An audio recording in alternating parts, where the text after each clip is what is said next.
Hi friends, welcome to Banvika Telugu vlogs. నేను మీ లావణ్య. ఏంటి చింపిరిగా ఉన్నాను అనుకుంటున్నాను. మార్నింగ్ ఈరోజు మార్నింగ్ మా హస్బెండ్కి కుదరలేదనమాట పిల్లల్ని స్కూల్ దగ్గర దించడానికి.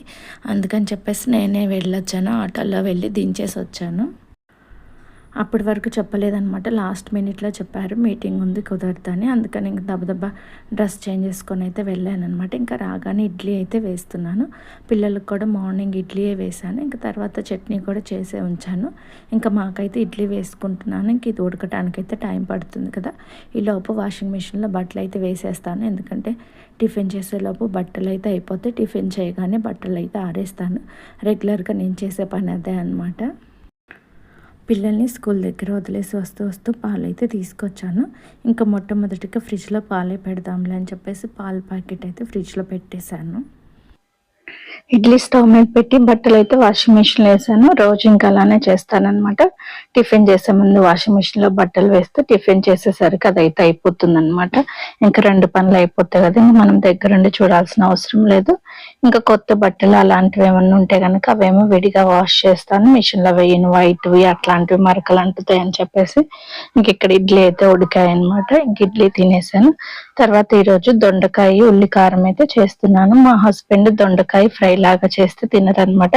ఇలా ఉల్లి కారం వేసి చేస్తే తనకి ఇష్టంగా తింటారనమాట. ఇంకా అందుకని చెప్పేసి అలా అయితే చేస్తున్నాను. దానికోసం 1/2 kg దొండకాయలను అయితే పొడవుగా కట్ చేసుకున్నాను. ఈ ఉల్లి కారం చేసేటప్పుడు అయితే దొండకాయలు పొడవుగా ఉంటేనే టేస్ట్ బాగుంటుంది అనమాట. ఇంకా బాండి పెట్టుకుని ఆయిల్ వేసుకుని పోపు దినుసులు వేసుకున్న తర్వాత దొండకాయ ముక్కలు వేసుకొని కొంచెం పసుపు వేసుకొని కలుపుకున్నాను. ఈ ఉల్లి కారంలో ధనియాలు, ఎండుమిర్చి, వెల్లుల్లి, జీలకర్ర, ఉప్పు, అలాగే ఉల్లిపాయలు పెద్దవి 2 ముక్కలుగా కట్ చేసుకున్నాను. వీటన్నిటిని బరకగా మిక్సీ అయితే పట్టుకోవాలన్నమాట. రోలు ఉంటే రోట్లో కూడా దంచుకోవచ్చు అనమాట. దొండకాయలు 80% మగ్గిన తర్వాత ఇదైతే వేసుకోవాలి, లేకపోతే కనుక మరి మెత్తగా అయిపోతుంది కర్రీ అనేది. చూడండి, ఇక్కడైతే 80% అయితే దొండకాయ ఫ్రై అయింది కదా. ఇప్పుడు ఈ ఉల్లి కారం అనేది ఇందులో వేస్తున్నాను. ఉప్పు కూడా నేను ఇందులోనే వేసాను, ముందైతే ఏం వేయలేదన్నమాట. ఇంక ఈ ఉల్లిపాయ అనేది కూడా వేగాలి. ఉల్లిపాయ, ఎండుమిర్చి వేసాం కదా, అది కూడా వేగి ఈ దొండకాయలకు బట్టి టేస్ట్ అయితే బాగుంటుంది అనమాట. ఇంతవరకు ఎవరు ఇలా చేయకపోతే కనుక ఒకసారి చేసుకొని టేస్ట్ అయితే బాగుంటుంది. సోఫా మీద ఈ కవర్స్ అన్ని తీస్తే ఇంకా పిల్లలు మొత్తం అయితే ఏదో ఒకటి పోస్తూ ఉన్నారనమాట. ఇంకు లేకపోతే కుంకుమ. పిల్లలు ఉన్నారంటే ఆడుతూ ఉంటారు కదా, మా పిల్లలు అయితే బాగా కుంకుమతో వాటితో కూడా ఆడుతూ ఉంటారు. కుంకుమ నీళ్ళలో కలిపి అట్లాగా సోఫాలో కూర్చొని ఆడుకుంటారు. కింద కూర్చొని ఆడుకోండి ఒక చోట అంటే అస్సలు ఒక చోట ఉండరు, ఇల్లు మొత్తం తిరుగుతూ ఆడుకుంటారు. ఇంకా మరి వాళ్ళని ఆడుకునే వాళ్ళని మనం డిస్టర్బ్ చేస్తే బాగోదు కదా. ఇంకా ఆడిన తర్వాత మళ్ళీ క్లీన్ చేసుకుంటా ఉండాలన్నమాట. అందుకని సోఫా కవర్స్ అయితే వేస్తున్నాను. కొంచెం ఇవి ఉంటే సోఫాకి ప్రొటెక్ట్ గా అయితే ఉంటుంది కదా, ఎందుకంటే ఏమన్నా పడ్డా మళ్ళీ వాష్ చేసుకోవచ్చు. సోఫాలంటే మనం ప్రతిసారి వాష్ చేసుకోలేము కదా, అందుకని ఇవైతే వేస్తున్నాను. వేసినట్టు ఉంచుతారు, అటు ఇటు పైకి కిందకి దూకుతారనమాట. ఇక్కడ విండోలో నుంచొని కింద సోఫా మీదకైతే దూకుతూ ఉంటారు. ఇంకా 2 వైపులు అయితే వేసాను. వేసిన తర్వాత ఇంకా టీవీ దగ్గర ఆడుకుంటూ ఉంటారు కదా బొమ్మలు, అవన్నీ వాళ్ళైతే సిజర్స్ తోటి కట్ చేసి అవన్నీ పెట్టుకుంటూ ఉంటారు. ఇంకా వాళ్ళు వెళ్ళిన తర్వాత అయితే క్లీన్ చేసుకుంటాను అనమాట. అదంతా తులుపుకున్నాను ఊడుద్దాంలే అని చెప్పేసి. ఇంక ఇక్కడ ఏంటంటే ఫస్ట్ అయితే గిన్నెలు కడుగుతున్నాను అనమాట. గిన్నెలు చెప్పాను కదా రోజు కొన్ని అయితే కడుగుతున్నానని, అట్లా కడుగుతున్నాను. ఇంకా ఆయిల్ కొంచెం ఎక్కువ తీసుకొద్దాం, మరి లీటర్ తెస్తే సరిపోవట్లేదని ఒకటి టిఫిన్ ఉందన్నమాట క్యాన్, అదైతే కడుగుతున్నాను. 3 లీటర్స్ తెచ్చి ఇందులో అయితే పోసేద్దామని. మేము గానుగ నూనె అయితే తెచ్చుకుంటున్నాం కదా, అదైతే వాళ్ళు ఇంకా బాటిల్స్ లో ఇస్తారు, ఎందుకులే ప్లాస్టిక్ వాటిలో అన్ని రోజులు నిల్వ ఉంచుకోవటం, అందుకని చెప్పేసి ఇది ఖాళీగా ఉందన్నమాట. ఇదైతే కడిగిపోద్దాంలని ఇదైతే కడుగుతున్నాను అనమాట. మేము చిన్నప్పుడు అయితే ఆయిల్ ప్యాకెట్స్ చాలా తక్కువ అనమాట ఉండేది. ఇంకా సరుకులు తీసుకురావడానికి వెళ్ళినప్పుడు మా తాతయ్య అయితే ఇట్లానే ఒకటి 5 లీటర్స్ పట్టేది క్యాన్ ఉండేది, అది తీసుకెళ్లి దాంట్లో పోయించుకొచ్చేవాడు అనమాట. ఇంకా అలాగా సరుకులు మొత్తం ఇంకా అప్పుడు పల్లెటూరులో ఎక్కువ ఉండేవి కాదు కదా, వేరే సిటీ అట్లా వెళ్ళి తీసుకొచ్చేవాళ్ళు అనమాట నెలకు ఒకసారి అట్లాగా. ఇప్పుడేముంది పల్లెటూరులో కూడా అన్ని దొరుకుతున్నాయి. ఎప్పుడు ఏది కావాలంటే అలా తెచ్చుకుంటున్నారు. ఆయిల్ కూడా ప్యాకెట్స్. అప్పుడైతే సరుకులు తెచ్చుకోవాలంటే బుట్ట ఒకటి, ఇలా క్యాన్ ఒకటి, గౌతమ్ ఒకటి తీసుకెళ్లేవాళ్ళు. సరుకులు అవన్నీ అందులో పెట్టుకొని రావడానికి. ఇప్పుడేముంది స్టైల్‌గా జేబులో డబ్బులు పెట్టుకొని లేదా పర్స్‌లో డబ్బులు పెట్టుకొని వెళ్ళినా సరిపోతుంది. ఎందుకంటే అన్ని ప్యాకెట్సే కాబట్టి అక్కడికి వెళ్ళిన తర్వాత తీసుకొని అన్ని ఒక గౌతంలో అయితే వేసుకొని వచ్చేస్తున్నారు. గిన్నెలు కడిగిన తర్వాత ఇంకా ఇల్లు మొత్తం అయితే ఊడుస్తున్నాను అనమాట. ఇంకా పిల్లలు వెళ్ళిన తర్వాత ఇంకా కొంచెము వాళ్ళు టిఫిన్ పెట్టినప్పుడు అవి ఇవి పడుతూ ఉంటే మేము తిరుగుతూ ఉంటాం కదా, అందుకని చెప్పేసి అయితే ఇంకా ఊడుస్తున్నాను. వాళ్ళు వచ్చేసరికి అయితే క్లీన్ గా ఉంటుంది అనమాట. ఈ ఫ్లోర్ ఏంటో ఎంత క్లీన్ చేసినా కానీ ఇంకా ఏదో డస్ట్ ఉన్నట్టయితే అనిపిస్తూ ఉంటుంది. చిన్న వాటర్ డ్రాప్ పడినా కానీ మరకలాగా అయితే అనిపిస్తుంది అనమాట. మావైతే అట్లా అనిపించేవి కాదు. ఇదేంటంటే ఎప్పటికప్పుడు డైలీ అయితే కంపల్సరీ అయితే క్లీన్ చేయాలి. ఏదన్నా కొంచెం తడి మన కాళ్ళ వెంట తడి ఉండి నడిచినా కానీ అక్కడ మచ్చలాగా అయితే పడిపోతుంది అనమాట. అందులోని ఇవి వేడి కూడా కాళ్ళు కూడా బాగా పగులుతున్నాయి. అందుకే చాలా మంది ఇలాంటి ఫ్లోర్ వేయించుకున్న వాళ్ళు చెప్పులు వేసుకొని తిరుగుతారు. నాకేమో ఇంట్లో చెప్పులు ఏమి వేసుకుంటాంలే అని తిరగబుద్ధి అవ్వదు. డెలివరీ అయినప్పుడు మాత్రం 1 మంత్ అయితే వేసుకున్నాను. ఇంక అప్పుడు అంటారు కదా ఒళ్ళు పచ్చిగా ఉంటుంది చెప్పులు లేకుండా తిరగకూడదని. ఇంకా మిగతా అప్పుడైతే తిరగను. ఎందుకంటే పద్దాకులు మనం ఇక్కడే ఉంటాం. చెప్పులు వేసుకొని ఇంట్లో తిరగాలంటే నాకైతే కంఫర్ట్‌గా ఉండదనమాట. కొంతమంది అయితే ఇంకా రోజువారీగా కూడా ఇంట్లో చెప్పులు వేసుకొని తిరుగుతారు. నాకెందుకో అట్లా నచ్చదంటే ఎవరిష్టం వాళ్ళదిలే అంటే ఇంకా బాలింతలప్పుడైతే కంపల్సరీ వేసుకోమంటారు కదా కాళ్ళకి. లేకపోతే ఒళ్ళు పచ్చిగా ఉంటుంది, ప్రాబ్లమ్ అవుతుంది అని చెప్పేసి తలకి గుడ్డ కట్టుకోమంటారు. నేనైతే ఎక్కువ కట్టుకునేదాన్ని కాదు. నాకు చెమట పోసిద్ది అని చెప్పేసి చాలా తక్కువ కట్టుకునేదాన్ని. మా అత్తయ్య వాళ్ళు చెప్తా ఉంటారు తలనే బుట్టిది కట్టుకో కట్టుకో అని. వాళ్ళు చెప్పినప్పుడు కట్టుకునేదాన్ని, తర్వాత తీసేసేదాన్ని అనమాట. నడుముకి కూడా అసలు కట్టుకోలేదు. నేను ఒక 10 డేస్ ఏమో కట్టుకున్నాను నడుము కట్టుకుంటే నడుము బాగా బిగిసిద్దంట. ఆ పొట్ట కూడా ఇట్లా రాదంట. ఇప్పుడేమో డెలివరీ అయినప్పుడేమో సన్నగా ఉన్నాను, ఇప్పుడేమో మళ్ళీ లావు అయిపోయాను. చాలా మంది అంటారు డెలివరీ అప్పుడు లావు అయితే కనుక తగ్గరు అని. కానీ మరి నేను అప్పుడు సన్నగానే ఉన్నాను కానీ మరి ఇప్పుడు లావు అయిపోయాను ఏంటో తెలియదు నాకు కూడా. మనం డైలీ ఇట్లా ఇంట్లో పనులు చేసుకుంటూ ఉంటాం కదా, అయినా కానీ మరి ఎందుకో తగ్గము. మరి అట్లా అని ఓవర్గా కూడా ఏం తినము. మళ్ళీ స్పెషల్గా వెళ్ళి ఎక్సర్సైజులు అవి చేయాలంటేనేమో కుదరదు. చాలా మంది అయితే మెయింటైన్ చేస్తారు. ఎందుకంటే ఇంట్లో ఎవరి నుండి కొంచెం అన్ని చూసుకుంటా ఉంటే మనం కూడా ఏదన్నా చేయాలన్నా కూడా చేయొచ్చు. వాకింగ్ అట్లా వెళ్ళాలన్నా కూడా ఇంకా ఈవినింగ్ టైం అంటే పిల్లలు ఉంటారు కదా, పిల్లలు తీసుకొని వెళ్ళాలి. వాళ్ళతో వెళ్తే వాళ్ళు అటు ఇటు వెళ్తూ ఉంటారు. గుంటూరులో ఉన్నప్పుడైతే కొంచెం మార్నింగ్ టైమ్ వెళ్ళేదాన్ని అనమాట. 5కి అట్లా లేచి వాళ్ళు 6కి కదా లేస్తారని చెప్పేసి ఇక్కడైతే అసలు కుదరని కూడా కుదరట్లేదు. అప్పుడైతే చేశాను కానీ మళ్ళీ కొంచెం లావ్ అయినట్టయితే అనిపిస్తుంది కదా వీడియోస్ లో. ఇంకా ఆఫ్టర్నూన్ లంచ్ చేసి పడుకున్నాను. తర్వాత ఇంకా లేచిన తర్వాత పిల్లల్ని అయితే ట్యూషన్కి పంపించాను. ఇంకా ఈవినింగ్ ఈ రోజు ఇక్కడ మార్కెట్ పడతారు కదా సంతలాగా, ఇంకా అక్కడికి వెళ్ళి కొన్ని వెజిటబుల్స్ అయితే తీసుకొచ్చాను అనమాట. ఇంకా ఫ్రిడ్జ్ కూడా ఉంది కదా అందులో పెట్టుకోవచ్చులని అన్ని 1/2 కేజీ అట్లా అయితే తీసుకొచ్చాను. కొత్తిమీర పుదీనా కూడా తెచ్చాను అనమాట. మామూలుగా అయితే కొత్తిమీర పుదీనా తెచ్చిన నెక్స్ట్ డేకి అసలు చాలా అంటే చాలా వడబడిపోతుంది. ఇంక ఈ కొత్తిమీర పుదీనా పెట్టుకోవడానికి బాక్స్ లాంటివి ఉన్నాయి, అందులో అయితే పెడదాంలే అనుకున్నాను. అంతకుముందు నెట్‌వి బ్యాగ్స్ ఉంటాయన్నమాట వెజిటబుల్స్ పెట్టుకునేయి. ఇంక ఈ మధ్య కాలంలో వాడట్లేదు కదా, అవి ఎక్కడ ఏసానో కనిపించలేదు. అందుకని కవర్స్‌లోనే పెడుతున్నానన్నమాట. మామూలుగా డైరెక్ట్‌గా కూడా పెట్టుకోవచ్చు. కొంతమందయితే అట్లా పెట్టుకుంటారు. నేనైతే ఇట్లా సెపరేట్‌గా పెట్టుకుంటాను. ఆ నెట్ కవర్స్ ఉంటే గనక దేనికి దానికి అందులో వేసేసి పెట్టుకుంటే బెటరు. ఆన్‌లైన్‌లో చూడాలి దేంట్లన్నా తక్కువ ప్రైస్‌కి వస్తున్నాయేమో అని. ఇంక వెజిటబుల్స్ అయితే సర్దేసుకున్నాను. తర్వాత ఇంకా కొత్తిమీర, పుదీనా అయితే పెట్టుకుంటున్నాను. ఈ బాక్సులు అయితే బాగున్నాయి పెట్టుకోవడానికి. ఫ్రూట్స్ పెట్టుకోవచ్చు, ఆకుకూరలు పెట్టుకోవచ్చు, వెజిటబుల్స్ కూడా పెట్టుకోవచ్చు. ఇవి మా చెల్లి తెచ్చిందనమాట. తను 6 కొన్నదంట. ఇంకా అంతగా ఉపయోగించట్లేదులని నాకైతే 3 ఇచ్చింది. నేనైతే ఇందులో కొత్తిమీర ఒక దాంట్లో, పుదీనా ఒక దాంట్లో, కరివేపాకు ఒక దాంట్లో పెట్టుకున్నాను. 1 వీక్ ఉన్నా కానీ చాలా ఫ్రెష్‌గా ఉంటుంది. కింద తడి కూడా అవ్వకుండా కింద ఇంకోటి కూడా షీట్ లాంటిది ఇచ్చారనమాట. అడుగుది ఒక్కొక్కసారి వాటర్ లాగా అయిపోయి పాడైపోతుంది కదా, అట్లా కూడా అవ్వకుండా ఇచ్చారు. బాగున్నాయి బాక్సులు అయితే. కొత్తిమీర ఇవన్నీ కూడా పెట్టుకునేటప్పుడు అయితే క్లీన్ చేసుకొని పెట్టుకుంటాను. ఎందుకంటే ఇందులో కొన్నిసార్లు గడ్డి ఇంకా వేరే వేరే ఆకులు అవన్నీ వస్తాయి కదా, చూసుకోకుండా కవర్లో అంతే పెట్టేసామనుకోండి ఇంక అంతే పాడైపోతూ ఉంటాయి. ఇంకా అవన్నీ సర్దుకున్న తర్వాత ఇంకా బట్టలు అయితే మడతేస్తున్నాను. పిల్లలకైతే అన్నం వండేసి అయితే ఉంచాను. వాళ్ళు వచ్చిన తర్వాత వాళ్ళకి పెట్టేసిన తర్వాత మేమైతే ప్రిపేర్ చేసుకుంటాము.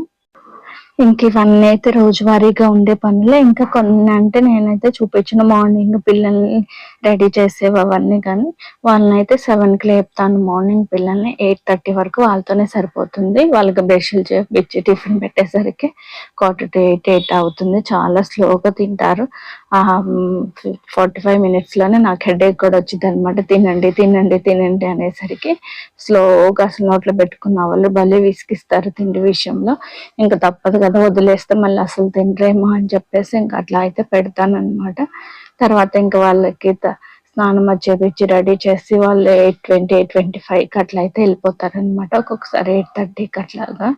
ఇంకా వాళ్ళు వెళ్ళిపోయిన తర్వాత ఇంకా బట్టలు వాషింగ్ మిషన్ లో వేయటం, ఆరేయటం, ఇంకా అవన్నీ అయితే ఇంకేం వీడియోస్ తీయను. వంట చేసేవి, ఇల్లు క్లీన్ చేసేవి, బట్టలు మడత పెట్టేవి, ఇంకా అవే మెయిన్వి తీస్తానన్నమాట. ఇంకా మళ్ళీ ఈవినింగ్ ఆఫ్టర్నూన్ వాళ్ళు వచ్చిన తర్వాత వాళ్ళకి ఫుడ్ పెట్టడము, తర్వాత ఇంకా వాళ్ళు ఏమన్నా పాడు చేస్తే అవి సర్దుకోవటము, మళ్ళీ ఇంకా వాళ్ళని ట్యూషన్కి తీసుకెళ్ళి వదిలేయటము, తీసుకురావటం, ఇవన్నీ పనులు అయితే ఉంటాయి అన్నమాట. మధ్య మధ్యలో ఏవో చిన్న చిన్న పనులు అయితే ఉంటాయి. ఇంకా వెళ్ళి తెచ్చుకోవటం అట్లా చేస్తూ ఉంటాను. ప్రతిరోజు స్పెషల్ అంటే ఏమి ఉండదు కదా, ఏదో ఒక కర్రీ అయితే చేసుకుంటాము. ఇంకా వీకెండ్ వచ్చిందంటే ఒక్కొక్కసారి నాన్ వెజ్ కర్రీస్ అట్లాగా, లేకపోతే ఏం లేదు. 2 కర్రీస్ అనేది ఇంకా తక్కువ చేస్తాను. అంటే ఎక్కువ మంది ఉన్నప్పుడైతే చేస్తాను. ఇప్పుడేమో మేమిద్దరమే కదా, అందుకని తక్కువ చేస్తాను. పిల్లలు ఎంత తింటారు, కొంచెమే కదా అని వాళ్ళకి ఇంకొకసారి ఎగ్ రైస్ అట్లా చేస్తాను. వాళ్ళకి బాగా ఇష్టమైంది ఏంటంటే ఎగ్ రైస్, అలాగే లెమన్ రైస్. ఈ 2 ఎక్కువ అడుగుతారనమాట. స్కూల్కి బాక్స్లో కూడా అవే పెట్టమంటారు. అందుకని ఒక్కొక్కసారి నాకు కూడా ఈజీగా అయిపోతుంది లేని, ఒక రోజు ఎగ్ రైస్, ఒక రోజు లెమన్ రైస్ అయితే పెడతాను. మిగతా రోజుల్లో టమాటా రైస్ ఒక్కొక్కసారి అట్లా చేసి పెడుతూ ఉంటాను. ఇంకా వాళ్ళు కొంచెం ఇష్టంగా తినేయే పెడితే బెటర్ కదా, మళ్ళీ వాళ్ళని ఇబ్బంది పెట్టడం ఎందుకులే అని ఇంకా అట్లా చేస్తూ ఉంటాను. ఒక 20 డేస్ నుంచి అయితే గ్రెయిన్స్ తినట్లేదు కదా, ఊరికైతే వెళ్ళాం కదా, అందుకని ఈ రోజు అయితే నానబెట్టాను మార్నింగ్. ఇంకా అవైతే ఉడకబెట్టాను అనమాట. కుక్కర్ సరిగ్గా పని చేయట్లేదు, అందుకని మామూలుగానే ఉడకబెట్టాను. కాకపోతే కొంచెం ఎక్కువ టైం పడుతుంది అనమాట. ఇంకా వెజిటబుల్స్ తెచ్చినప్పుడు కీరా కూడా తీసుకొచ్చాను. ఒక కీరా, అలాగే ఒక టమాటా, ఉల్లిపాయ, పచ్చిమిర్చి, అలాగే కొత్తిమీర, పుదీనా కూడా తీసుకొచ్చాను కదా, అవన్నీ అయితే కట్ చేసి పెట్టుకున్నాను. మనం ఇందులో కావాలంటే క్యారెట్ అవి కూడా వేసుకోవచ్చు. నేనేంటంటే మళ్ళీ ఎక్కువైపోతాయి, అవేమో నానబెట్టేటప్పుడే కొంచెం లాగా ఉంటాయి, నాని ఉడికిన తర్వాత ఎక్కువ లాగా ఉంటాయి అనమాట. మళ్ళీ ఇంకెక్కువైపోతాయి ఇవన్నీ వేస్తాను. కీరాను, దోసకాయ వేస్తున్నాను. మనం ఇందులో ఏ వెజిటబుల్స్ కావాలనుకున్నా వేసుకోవచ్చు. గ్రెయిన్స్ కొంచెం తగ్గించుకొని క్యారెట్, బీట్రూట్ అట్లాగా, బీరకాయ, దొండకాయ, సొరకాయ అట్లా ఏవైనా వేసుకోవచ్చు. అంటే మనం తినగలిగేవి. కొంతమంది కొన్ని అయితే బాగా తింటారు కదా, కొంతమంది పచ్చి బీరకాయ అట్లాంటివి కూడా తింటారు, పచ్చి సొరకాయ అట్లాగా. అలా తినే వాళ్ళు అవి కూడా వేసుకోవచ్చు. అంటే మనం తినే దాన్ని బట్టి వేసుకుంటే సరిపోతుంది.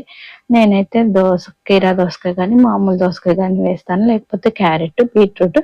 ఇంకా బీట్రూట్ అయితే తీసుకురాలేదు, అందుకని అదైతే వేయట్లేదు. అంటే ఇది సలాడ్ లాగా కొంచెం అన్నం తినే ముందు అట్లా కూడా తినొచ్చు. మేము ఏంటంటే కంప్లీట్ నైట్ డిన్నర్ లోకి ఇదే చేసుకుంటున్నాం అనమాట. ఒక్కొక్కసారి ఏమో నైట్ చేస్తాను, ఒక్కొక్కసారి అయితే మార్నింగ్ చేస్తాను. మామూలుగా మనకి ఎప్పుడన్నా పప్పుచారు కానీ అట్లా తిన్నప్పుడు కొంచెం గ్యాస్ లాగా అనిపిస్తుంది కదా, ఇవన్నీ పప్పు దినుసులే కదా, అయినా కానీ అలా ఏం అనిపించదు. మరి ఇవన్నీ ఉండటం వల్ల ఏమో తెలియదు, కానీ ఒక్కొక్కసారి పప్పు తింటేనే కొంచెం హెవీగా అట్లా అనిపిస్తుంది కదా. ఇప్పుడు అందుకే చాలా మంది పప్పు తినాలన్నారని ఆలోచిస్తారు. వీక్లీ వన్స్ లేకపోతే 10 డేస్కి ఒకసారి చేసుకుంటూ ఉంటారు. నేను కూడా అంతే, వీక్లీ వన్స్ అట్లా చేస్తాను అంతే. కానీ ఇవి తింటే మరి ఎందుకు అలా అనిపించట్లేదు, మరి ఇవి పచ్చివి ఇవన్నీ కలపటం వల్ల ఏమో అయితే నాకైతే అర్థం కావట్లేదు. ఇంకా పుదీనా, కొత్తిమీర కూడా క్లీన్ చేసుకొని కొంచెం సన్నగా కట్ చేసుకొని వేసుకున్నాను. మనం ఈ సలాడ్లో కావాలనుకుంటే కారము, ఉప్పు అవి వేసుకోవచ్చు, లేకపోతే పచ్చిమిర్చి, లేకపోతే మిరియాల పౌడర్ ఉంటుంది కదా అది, అవి అట్లా వేసుకోవచ్చు. కొంచెం నిమ్మప్పు అంటారు కదా, అట్లా అవి కూడా వేసుకోవచ్చు, లేకపోతే నిమ్మకాయ అట్లాగా. ఇది ఒక్కొక్కసారి ఏంటంటే కొంచెం థిక్ కర్డ్ ఉంటుంది కదా, అది వేసుకొని తిన్నా కానీ టేస్ట్ అయితే బాగుంటుంది. ఎక్కువ క్వాంటిటీలో కాకుండా తక్కువ క్వాంటిటీ తీసుకొని పెరుగులో ఇవన్నీ కలుపుకుంటే కనుక చాలా టేస్టీగా అయితే ఉంటుందన్నమాట. అంటే గ్రెయిన్స్ అవన్నీ ఎక్కువ కాకుండా కొంచెం తగ్గించి వేసుకొని వెజిటబుల్స్ అవి వేసుకొని కర్డ్ వేసుకొని కలుపుకొని తిన్నా కానీ టేస్ట్ అయితే బాగుంటుంది. అలాగే ఆరోగ్యానికి కూడా మంచిది కదా. ఫైనల్గా మాది సలాడ్ అయితే తయారైపోయింది. చూడండి, చూస్తుంటేనే బాగుంది కదా. అంటే కొంచెం ఎట్లా ఉంటుందంటే ఇది కొంచెం ఈవినింగ్ టైం చేసుకునే స్నాక్ లాగా కూడా ఉంటుంది. అలాగే డిన్నర్లో కూడా తినొచ్చు, లేకపోతే మార్నింగ్ బ్రేక్ఫాస్ట్లో కూడా తినొచ్చు అనమాట. ఇంకా అంతా తిన్న తర్వాత ఇంకా స్టవ్ మీద గిన్నెలు అవన్నీ అయితే సర్దేశాను. ఇంకా స్టవ్ మీద కొంచెము పొంగుతూ ఉంటాయి కదా రోజువారీగా అన్నము లేకపోతే పాలు అట్లాగా అవన్నీ అయితే తుడుచుకుంటున్నాను. స్టవ్ ఈ మధ్య ఎక్కువ కడగట్లేదు, వారానికి ఒకసారి కడుగుతున్నాను. అంతకుముందు అయితే రోజు కడిగేదాన్ని. అట్లా కడుగుతుంటే ఏంటంటే వాటర్ పోయి లోపల నాభి అవన్నీ పోయి లాస్ట్ టైం అయితే 2500 అయిందనమాట. మా హస్బెండ్ తిట్టారు, రోజు కడిగి కడిగి నీళ్లు పోయి అట్లాగా స్టవ్, అందుకే అని. మామూలుగా అయితే ఈ స్టవ్ కాస్ట్ వచ్చేసి 8000 అనమాట. మాకు అప్పుడు ఆఫర్లో 5000కి ఏమో వచ్చింది. దీనికి పెట్టిన పైన 2500. మా హస్బెండ్ అయితే అంటున్నారు, మనం ఎంత కాస్ట్కి అయితే కొన్నామో దానికి ఆఫ్ అయితే పెట్టించావు అని. ఇంకా మనకి ఏం తెలుసు అవన్నీ పోతాయని. అది మళ్ళీ వేయకపోతే కనుక గ్యాస్ లీక్ అయిపోతుంది, వేస్ట్ అయిపోతుంది అని చెప్పారనమాట. మనకి తెలియదు కదా, వాళ్ళే చెప్తే అదే చేస్తూ ఉంటాము. అంత ఉంటుందో లేదో తెలియదు. ఇక్కడైతే కొంచెం ఎక్కువే తీసుకున్నారు అనిపించింది. అసలు వీటన్నిటికన్నా కూడా స్టీల్ స్టవ్ అయితే బెటర్. అదైతే ఎట్లా కడిగినా ఎట్లా యూజ్ చేసినా కానీ ఏం పాడవవు కదా. ఒక్కొక్కసారి అయితే అదే బెటర్ అనిపిస్తుంది. ఇదేంటంటే డైలీ క్లీన్ చేసుకోవాలి, లేకపోతే చూడటానికి అస్సలు బాగోదు. స్టీల్ స్టవ్ అయితే మనం వారానికి ఒకసారి కడిగినా కానీ నీట్గా ఉంటుంది అనమాట. ఈ స్టవ్ ఏంటంటే చూడటానికి స్టైల్గా ఉంటుందని తీసుకుంటాం, కానీ తర్వాత చాలా పనులు అయితే ఉంటాయి అన్నమాట. ఇంకా క్లీన్ చేసుకోవటం అట్లాగా అంతా. ఇంకా అంతా సర్దుకున్న తర్వాత గిన్నెలు అయితే ఉంటే అవి అయితే కడుగుతున్నాను. ఇంకా నైట్ టైమే కడిగేస్తూ ఉంటాను కదా గిన్నెలు. మామూలుగా అయితే పెద్దవాళ్ళు అంటారు కదా, నైట్ ఊడవకూడదు, తొడవకూడదు, కడగకూడదు అట్లా అని. అవి అక్కడప్పుడంటే సరిపోయాయి. అప్పుడు ఏంటంటే అందరూ 6-7 కల్లా పడుకునే వాళ్ళు. ఇంకా లైట్ వేసిన తర్వాత ఎలాంటి పనులు చేసేవాళ్ళు కాదు, పడుకుని పోయేవాళ్ళు. ఇప్పుడైతే అలా కాదు కదా, మనం పడుకునేసరికి 11 అవుతుంది. అప్పటి వరకు ఇంకా ఇల్లంతా క్లమ్జీగా ఉంటే అదంతా మనం పాడు చేస్తున్నట్టు ఉంటది. ఊడ్చుకోకుండా ఉండలేము, ఇంకా తప్పదనమాట. చాలా మంది అంటూ ఉంటారు కదా నైట్ టైం ఊడవకూడదు, తుడవకూడదని. మాక్సిమం నేనైతే ఇంకా నైట్ పడుకునేటప్పుడు కూడా ఊడుస్తాను. ఎందుకంటే అప్పటి వరకు అన్ని పడుతూ ఉంటాయి. అట్లా ఉంటేనే చిరాకుగా ఉంటుంది, అట్లా ఉంచుకోబుద్ధి కాదు. ఇంకా తప్పదు. ఇంకా కొన్ని టైంని బట్టి మనం కూడా కొన్ని అయితే చేంజెస్ అయితే చేసుకోవాలి. ఇంకా స్టవ్ దగ్గర అలాగే షింక్ మొత్తం క్లీన్ చేసుకున్న తర్వాత ఇంకా మంచినీళ్ళు అయితే పట్టుకుంటాను. ఎందుకంటే నైటే కుండలో పోసామనుకోండి మార్నింగ్ అయితే బాగా చల్లగా అయిపోతాయి అనమాట. మనకి ఫ్రిడ్జ్ వాటర్ కన్నా ఇలా కుండలో నీళ్లు తాగితే టేస్ట్ బాగుంటాయి, దాహం కూడా తీరుతుంది అనమాట. బాగా దాహం వేసినప్పుడు ఫ్రిడ్జ్ వాటర్ తాగినా కానీ మళ్ళీ వెంటనే దాహం వేస్తుంది. అవి ఏంటంటే కూలింగ్ కోసమే కానీ దాహం అయితే తీరదనమాట. అందుకని కుండ అయితే బెటర్ ఆప్షన్. ఇదైతే ఈ రోజు వ్లాగ్ అనమాట. ప్రతిరోజు ఒకలాగా ఉండదు, కొంచెం కొంచెం చిన్న చిన్న చేంజెస్ అయితే జరుగుతూ ఉంటాయి. మరి పెద్ద మార్పులు అయితే ఏం కాదులే, కానీ చిన్న చిన్న చేంజెస్ అయితే జరుగుతాయి. వీడియో నచ్చితే లైక్ చేయండి.